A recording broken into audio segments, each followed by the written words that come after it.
By some strange twist of fate, Cotton Dearborn has found himself on Ayathra, the home planet of his alter ego, King. But in true Cotton fashion, he simply moves forward and tries to find solutions. Will he make it home? Are these friends or foes? A cup of coffee with cream goes a long way, I guess. A wholly alien world awaits our good friend Cotton Dearborn in our first episode outside of Renaissance City.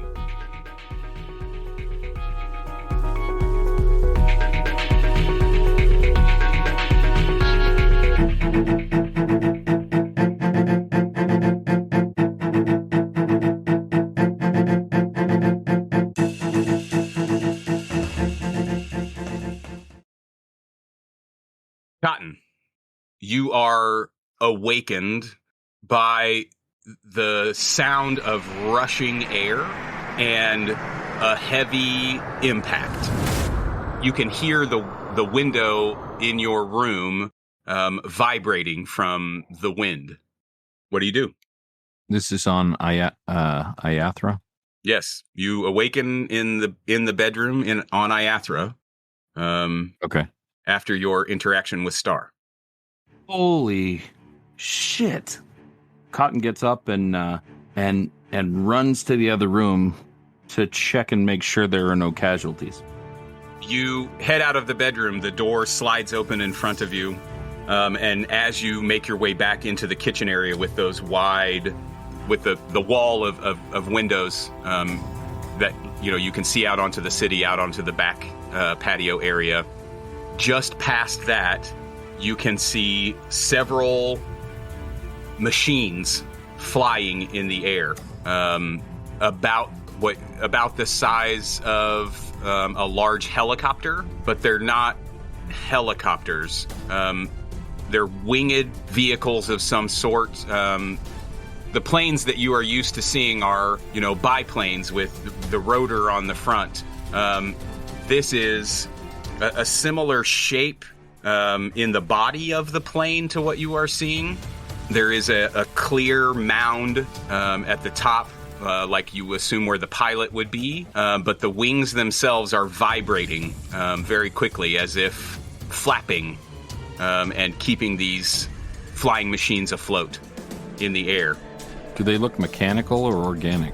Roll perception. 4. The body of the plane, there are parts of it that are obviously mechanical. There are some metal bands that kind of, it looks like, keep sections of the body together. But the wings and the structure itself seem to be organic in some way. It's a combination of the two. It reminds you of kind of an insect bird combination. The body is wide at the front and narrows down to the tail with a tail fin, but the fin on the tail almost is sectioned, and from this distance almost looks like it could be scales or feathers of some sort. The wings are beating so fast that it's hard to see the shape of them, but you can see the motion and you can hear the wind as it is. I want to use telepathy to try to determine what life there is, if there are creatures in it, or if it is a creature. Absolutely. Roll telepathy. If I rolled one and it says 16, does that count as a success? I think you're rolling the wrong die, sir. All right. I got 4 with 2 6s and a 6. So I got 5.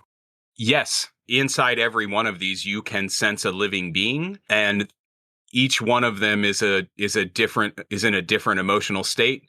The one furthest off to your right is kind of curious. The one on your right inside that one is very calm. The first one on your left is frustrated, and the one furthest to your left is angry. Okay.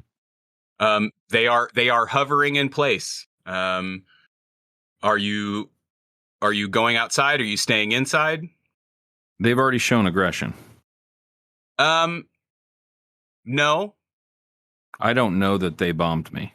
You don't see any It's not like there was an impact in the house of a bombing. Okay. I don't know what it is. There was an impact. I got you. Okay. I'm gonna go outside. Okay. Inspect. You go outside onto the patio. The four flying vehicles stay right in place. And then as you walk further out towards the edge of this patio area, all four of them turn their position and lower into a line so that they're all lined up directly in front of you. And they are all facing directly at you. They don't move forward. They're not necessarily forming up, but it is a little... I pee a little bit. Yeah, probably. From your left, you see someone or something, a winged creature of some sort, comes swooping in under their line, under the line of the flying vehicles that are there, and swings out, makes a big turn, and starts flying toward you on the patio. They are bright red. Okay, I want to use mind control to make them stop. Okay, roll mind control. And I think I'm trying to control the beast, not the occupant.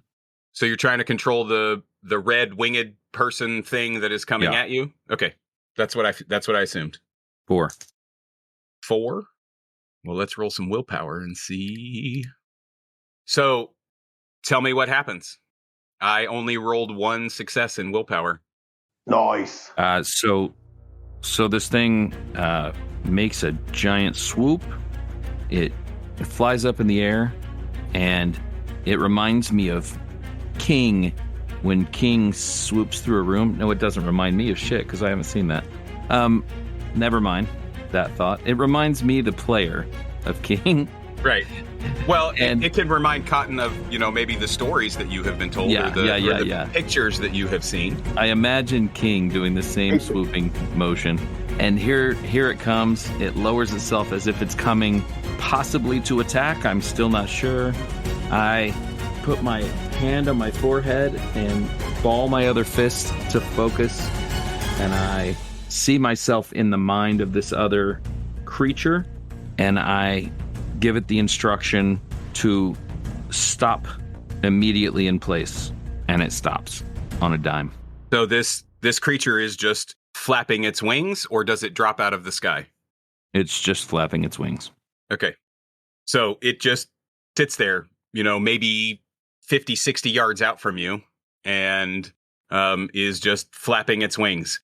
You can see better of its form now that it has pulled back.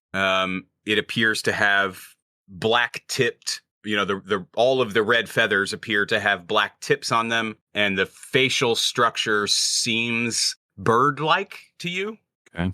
From behind you, out of the house, you hear the glass door that goes into the kitchen. You hear the glass door open, and you hear footsteps from behind you, and there is a voice. Aye! You must be Cotton. Yes, I am Cotton. Who are you? I'm Pound. Pound? Pound. Yes, I'm Pound. Got it. It is this a little bit taller than you, probably, just over 6 feet tall, in the similar set of armor to what you saw Star wearing. Although it's not as dark in color, it's more of a bluish, but those same kind of veins of that purple crystal throughout. And Pound reaches out his hand to you, and there are 3 fingers on his hand, very long and extended, and there's almost like these fine suction cups on the end of his fingers. He has this very, what you would say is like an amphibious kind of creature's face, maybe salamander-ish, kind of froggish. These 2 very large eyes off the side of its temples. This wide mouth, and as he talks, you can see this big, wide pink tongue that, is constantly seems to be licking his lips. It is such a pleasure to have you here. Pound. Are these my friends in the sky? Yes. Yes, coming, this is our friend Push, coming to greet you. We got message from Star that we had a connection to Typhus. So we are excited. Yes. Your Typhus, on my planet, we call him King, and he and I are closer than you could imagine. Well, then I guess we are brothers. And he goes to wrap his long arms and hands around you as if to hug you. Gross. Wonderful. I hug him back. His face is a little bit like sticky against the side of your face as you hug. And he licks his lips and pulls back from you and claps you on both shoulders with both hands. He's getting ready to eat you. Yep. Perfect. He claps you on both shoulders and says, "We must feast." Wonderful. Let's do it. I'm in. And he turns around to go back inside. You see him. He touches like a spot on his left wrist. And his whole left arm, the lines of crystal in his left arm kind of, give that faint glow. And you see the four flying machines. They spin a 180 and they lift up in the air and come back toward the house. And that same sound that you heard that woke you up, you hear it happen 4 more times. Boom, boom, boom, boom. And then the wind subsides, and Push is still there in the air. Let's see what his willpower roll is this time. 0 successes to get out of your mind control. I lift my hand up to gesture and try to transfer my equivalent of a mental apology and release him. He immediately, drops down and swoops and flies straight into the patio and lands, and walks into the building, walks into the kitchen with you both as Pound is going around this kitchen area and opening cabinets and drawers and pulling out implements. And he swings a door open and grabs some ingredients, maybe. You're not real sure. There's some green and some orange and some bright purple and like a really dark red. Not necessarily things that you are familiar with. One of the things looks like a big potato, maybe. There are some leafy things, but they're different colors and shapes than you are used to. Constantly licking his lips. I should be careful. Push. I'm not familiar with the diet of this planet. I want to make sure I don't have a reaction. A reaction? I don't want to, at least on Earth, some people have sensitivity to some foods and they can become ill. I would hate to have that outcome. I hadn't even thought of that. Well, I guess we can get you something from the generator. Do you know how to use the generator? I was there when it was used. I'm not sure I can do it, but I'm up for it. Oh, you Pound grabs you by the hands and turns your wrists over, and you're not wearing anything on your wrists. And so he's like, "Hey, Push, go get him the activation." And Push walks up and... Dude. Cotton, right? Right. Here, come with me. Welcome to Pound Town. You should eat what they're cooking. You don't know he'll react to it. You eat soup out of a bag. I've recently heard Pound Town as I'm about to have sex. I'm about to go to Pound Town. Is that the reference you were trying to make? Yeah, I think that's what he's getting you ready for. I'm pretty sure. You think he's going to try to fuck me? Mm-hmm. Wow. The way he's like licking his lips and touching you all the time, trying to like get you like fat and like full and sleepy, and then he's going to fucking... He's going to fuck me. Then he's going to fuck you. Wow. Cotton, you follow Push out of the room to your left, down a hallway, and it opens up into another room, very similar in size. The walls are this same kind of, shiny stainless steel, and Push walks up to the wall, and you see that shimmer come across a section of the wall, and the wall slides back as if, there's a hidden cabinet behind it or something. And inside there, you see several sets of this armor. You see what you assume are some bracelets. There are some swords. There is what you think might be some kind of guns in multiple shapes and forms.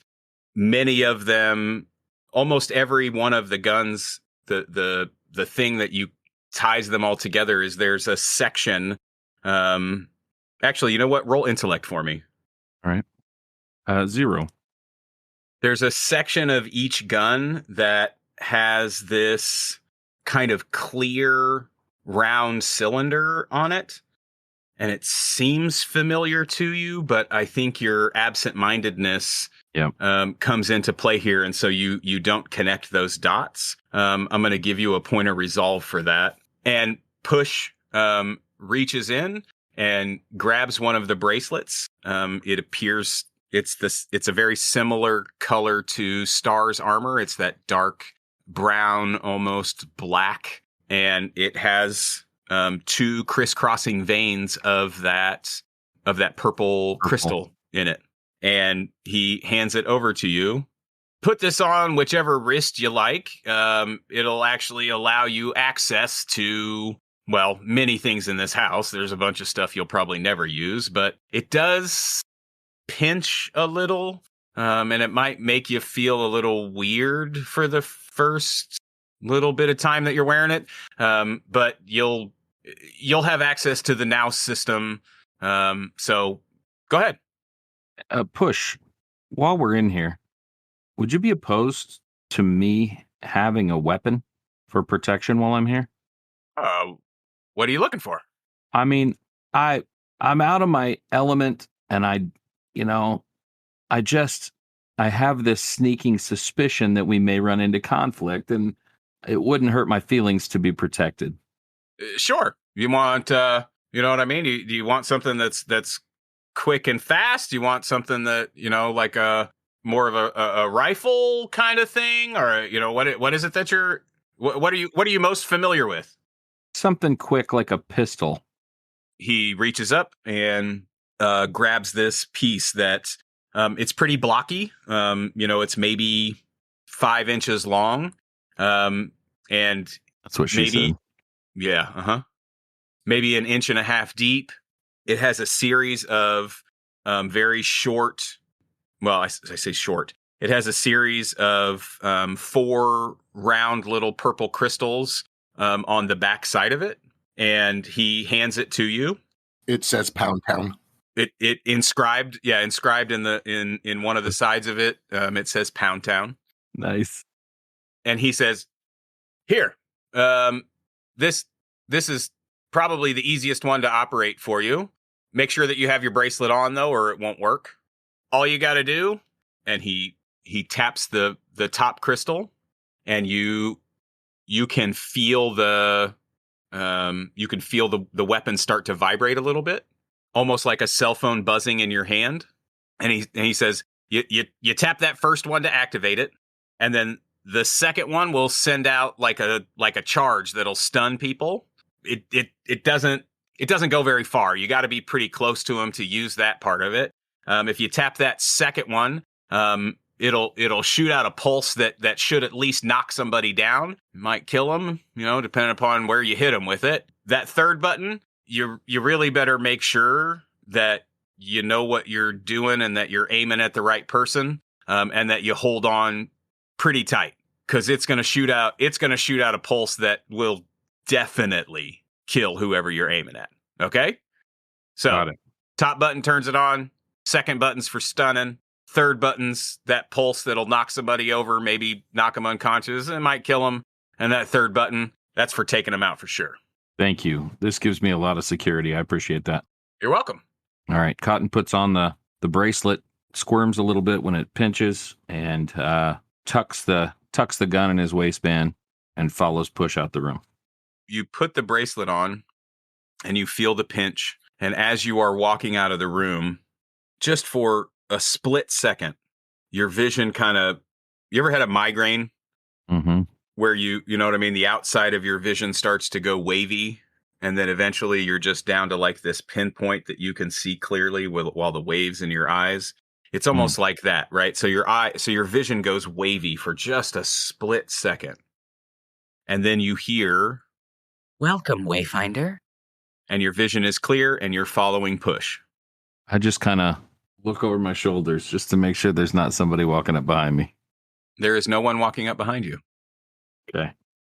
You come back into the kitchen area and Pound is moving very quickly and he's all over the place and he's already got a couple of pots on and you can hear some water boiling and he's tearing apart the green leafy stuff with his hands, shredding it up with his hands, and that potato looking thing has been broken open and torn into several large pieces, and he rips an end off of this red kind of ball, essentially. You know what I mean? It almost looked like a really big grapefruit, except bright red. But when he goes to put his fingers on it and rips a little piece off, it comes off almost like if you were to tear a piece off a sponge ball. He rips this section off of it and he tastes it and he throws his head back. He's like, "Oh my God, so good. So good. Cotton, gotta get a piece of this." And he rips another piece off and holds it out to you. How do I know it's safe to eat? You'll know it's safe when you eat it, I guess. I mean, I ate it. If I'm about to die, somebody better help me out. Cotton grabs a hunk of it and tastes it. It is a new set of flavors for you, but it's still familiar. It's like a carrot, but sweeter. But the texture is almost like cotton candy.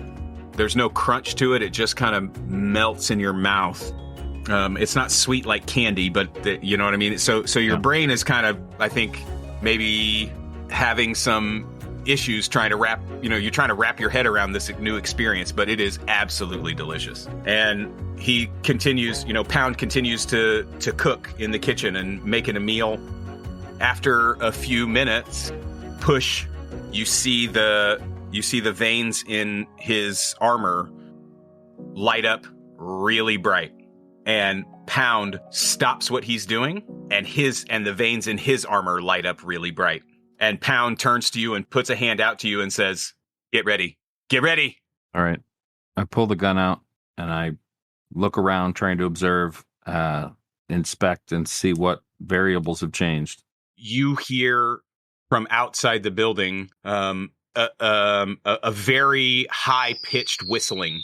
And across the horizon, you see several glowing spheres that are arcing down toward the city.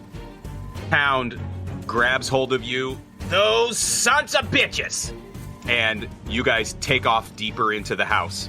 You were literally just picked up by Pound. He's not even letting you run with him. He's just got you in his arms and is running down the hallway. And these massive long strides of these amphibian-like legs. You pass through one door and pass through another door and up a set of stairs, and then out onto a veranda where these 4 flying vehicles are. And you can see, as you get up on top of the building, you can see more of these spheres coming in from, well, you have no idea if it's north, south, east, or west, from 3 different directions. And there are probably 12 or 16 of them flying through the air in these massive long arcs, and headed down into Bright Anchor. You should have got a bigger gun. Well, I get what I get. As Pound approaches one of the vehicles, the dome that was on top slides back and opens up, and he pitches you up into the seat and says, "Head down into the belly." And you can see that there's just a very narrow little thing that you can slide off the seat and slide down into a seat underneath. Are the outside walls of this clear? No. I can't see out of it. There is a panel in front of both seats with some various buttons, I guess is what you would say. They look like some various buttons. And there are 2 screens built into this area in front of your chair. Okay. All right, I'm ready. Let's do this. Come on, get a move. And you slide down, get in the chair. He jumps into the chair above you, and you hear that beating. You know what I mean? You hear the wind very quickly, and whew, your stomach lurches as you take off into the air. Your entire display in front of you lights up, and the 2 screens in front of you show you a 180-degree view of where you are sitting. I'm sure I'm experiencing G-forces I've never experienced before. Yes, I need you to roll toughness, please. Okay. Hot dice. 4 2s. Yes. 4 2s? Perfect. Yes. So you hold your vomit in without issue. Have you ever flown before? Cotton? Yeah. Yeah, he flew, but I'm not often, like once or twice. Been in a plane once or twice? Yeah. Okay. Wait, when were planes invented? I think the Wright brothers went up in 1907. Well, maybe not then. I don't know. I don't know how quickly they would have developed like commercial travel. Probably not that fast. 1903. Well, you know what I mean? Spirit of St. Louis was, 1927. So, We're not there yet. no, we're not there yet. But, I mean, planes weren't uncommon at this point. World War Okay. I made a Okay. huge, you know what I mean? And he came from money, so he may have had a flight or two. Okay. Yeah, I think it's perfectly reasonable that he may have been up in an airplane at one point Yeah. or another. And plus, Cotton's a fucking daredevil, so he probably sought it out. Right. Cool. Yeah, the original Wright Flyer top speed was 30 miles an hour. What the fuck? Yeah, can you imagine flying 30 miles an hour? That's even scarier. Right, instead of 400 miles an hour or whatever Right. it is. Push. I feel the need for speed. You're with Pound. Well, tell Push that when you see him next, Pound, because I can't remember any of your fucking names. Get them wrong every time. Oh, Jesus Christ. So you are, and you hit the G-forces and are flying out very quickly. Your view in front of you, the city is spread out below you, and out past the city with the vision that you have with the screens in front of you is this wide open desert, and you can see these spheres that are arcing down into the city, almost like artillery.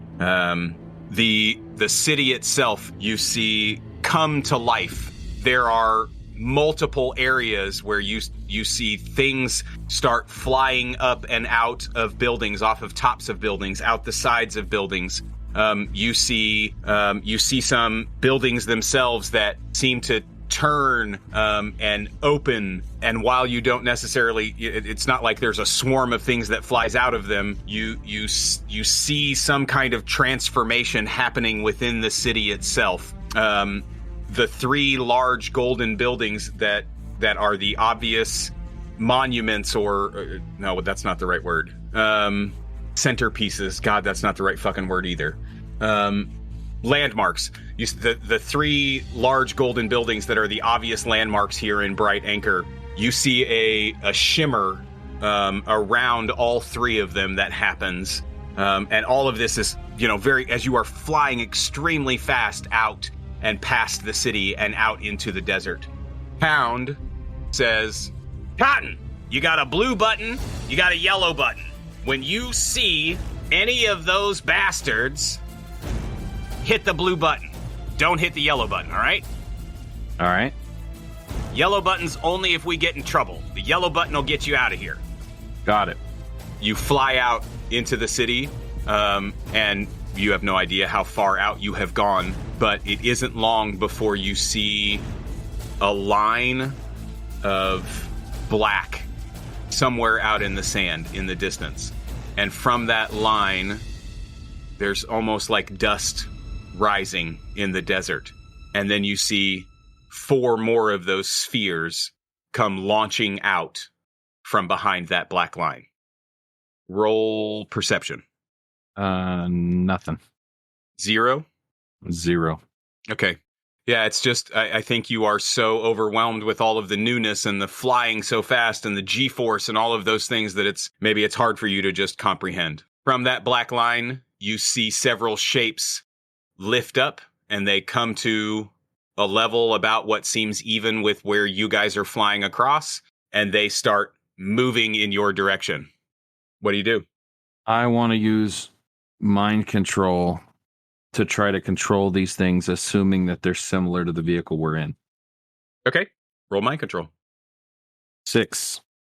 I rolled 1 6. Okay, 1 success. Yes. You will be able to mind control 3 of the pilots of these other vehicles. What is it? Give me what happens. Narrate the scene. Cotton sees the image on the screen, closes his eyes, and the spheres keep moving in his field of vision behind his eyelids as he focuses on the minds of these creatures, crawls inside of them, and directs 3 of them to find their nearest buddy and crash into them at high speed. 3 crash into 3, and in 3 balls of fire, they tumble to the ground. Nice. As they go careening toward the ground, you see these plumes of dust and sand that come bursting up out of the ground with, you know what I mean, with a pillar of smoke and fire. And that black line, you can now see it start to waver and move a little bit. It's probably ground troops, infantry of some sort. You continue flying forward. You lurch to the left. You lurch back to the right. The other flying machines that you just destroyed, the ones that are left, are coming at you, and in your screen, you can see these bursts of yellow that come out of them in your direction. I need you to roll toughness as you begin to barrel roll and straight up into the and fly straight up into the air as you barrel roll. 1. You throw up in your mouth a little bit. Ugh, gross. I hate that sound. You swoop back down, and you can feel from the vehicle itself. You can feel the vehicle almost as if you are firing some sort of weapon, and you hear pound blue. I mash the blue button. I want you to roll 10 d6, please, and tell me how many successes you get. All of them. Jesus Christ. I am rolling for shit.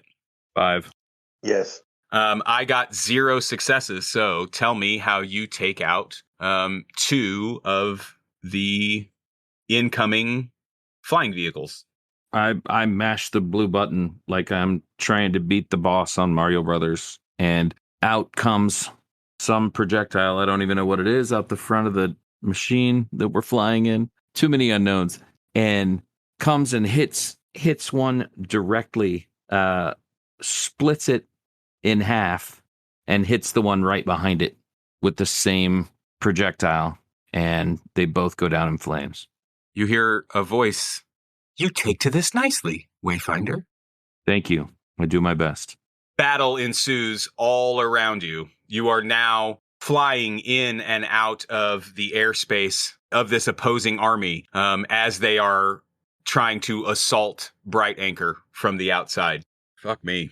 You going to Pound Town? I'm headed to Pound Town, baby. So you swoop down. You are flying over the troops themselves. Blue! Come on! Blue! Blue. Mash the button. Mash the button. Roll 10d6, please. Oh my god. 1 success, and it's a 6. 6. 2 successes, and the next one is a 6. 2 successes. Okay. So as you guys swoop down over the infantry itself, you see a bunch of people on foot. You see several ground vehicles of some sort. They look like they're lumbering, maybe on legs, not wheels. You're not really sure. You're flying really, really fast, and it's all alien to you. So it's hard for you to pick up on it all and get all the details. But as you hit the blue button, you see just, again, more pillars of fire and smoke, and you see bodies just blasted out from in front of you as you fire these purple pulses down at the incoming army. You swoop back up again, and Cotton, I want you to roll 8d6 for me and tell me how many successes you get. 5. 5. Perfect. So describe for me the maneuvers of this flying vehicle and where you end up in this battle scene. I need to, I don't have the right picture in my mind.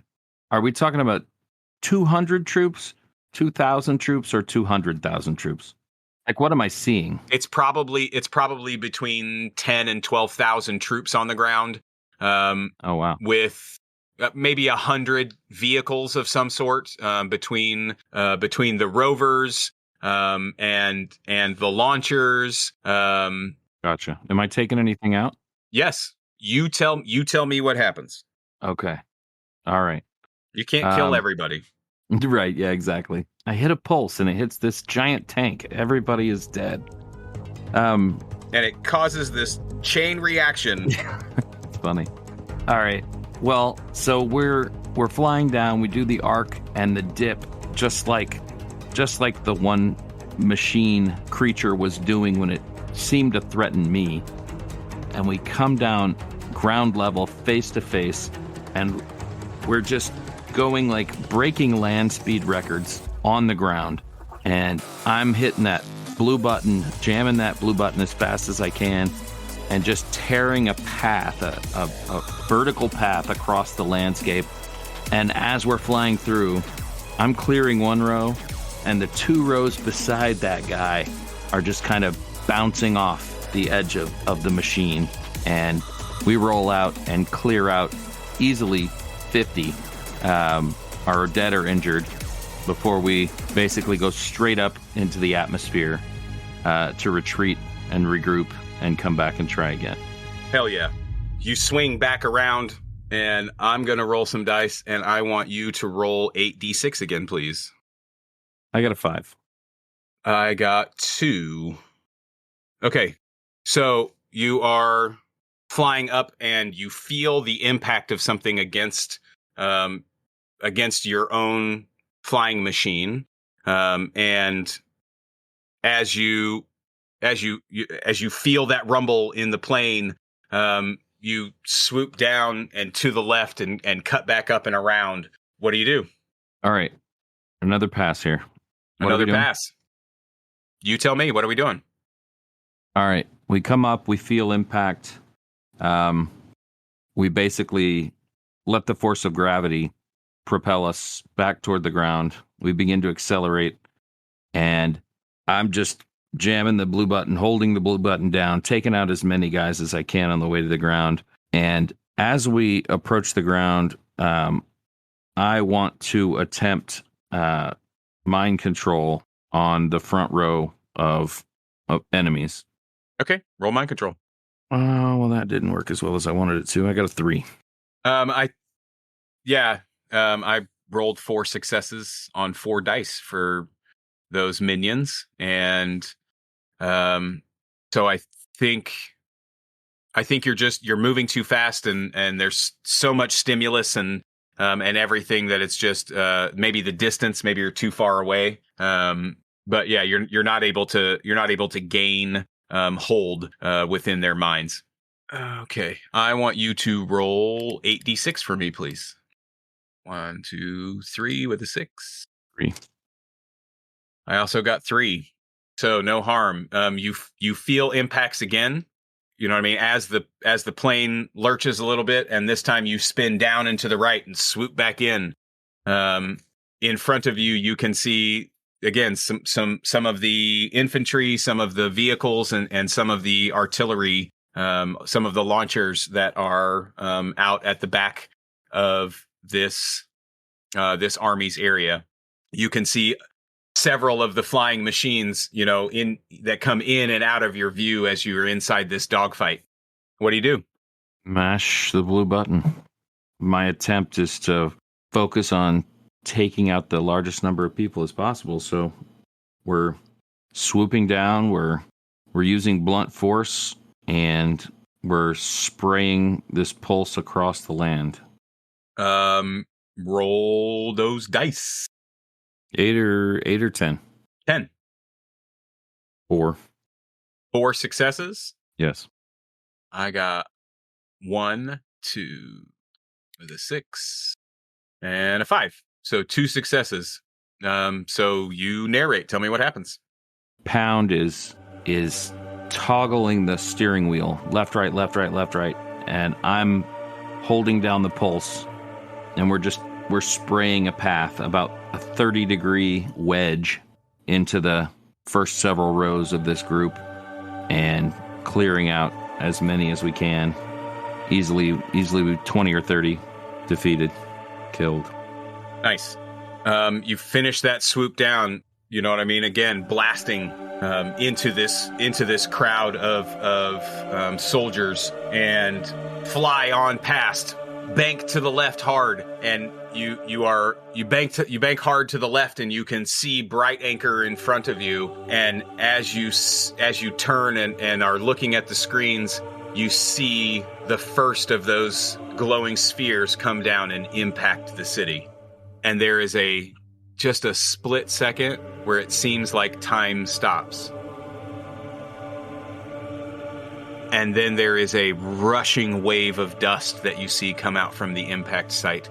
And a plume of smoke and fire comes up, and it grows and grows and grows and goes beyond the height of the 3 golden towers and continues on above that. And then you see the second glowing sphere impact in a different part of the city as you are making this turn, and the same thing happens there. And the wave of dust after the impact and the plume of fire and smoke that grows out, sand turned to glass. The exterior walls of Bright Anchor, 2 massive holes are blown in each side of them. You see these impacts, and then just as fast you are past, and you are turned, and you are flying back toward this opposing army and this infantry. What do you do? I'm raging out. All I can do is attempt to mind blast the whole lot of these motherfuckers. I want you to blue button, and I want you to roll willpower, please. Yes. 1. You hear that same voice that you heard when you put the bracelet on. Your liberation is upon you, Wayfinder. And the flash of white, the face of Star, well, the masked face that you are used to seeing. Mm-hmm.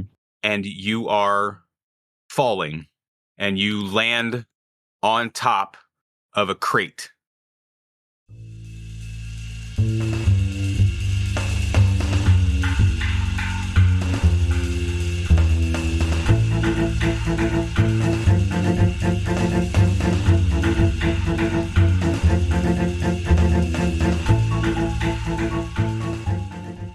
Renaissance City is a Prowlers and Paragons actual play produced by TTRP Theater. TTRP Theater is a group of actors, artists, and gamers from all walks of life that collaborate to bring you compelling content. Chris Freedom plays Cotton Dearborn. I am Duke Walter, your game master. A big thank you to our Patreon patrons, producers of our little theater: Tidorf, Adam, Chaotic Story, Ben, Chris, Matt, Thea, Matthias, Izzy, Mr. Cultist, David, Emlemadi, and Jess. We cannot thank you enough for your support. If you would like to become a producer of our little theater, please search TTRP Theater on Patreon. We are at RenCityPod, RENCITYPOD, on Twitter. For all of our content, please visit TTRPtheater.com or search TTRP Theater on YouTube. Thanks again for listening, and we'll see you next time in Renaissance City.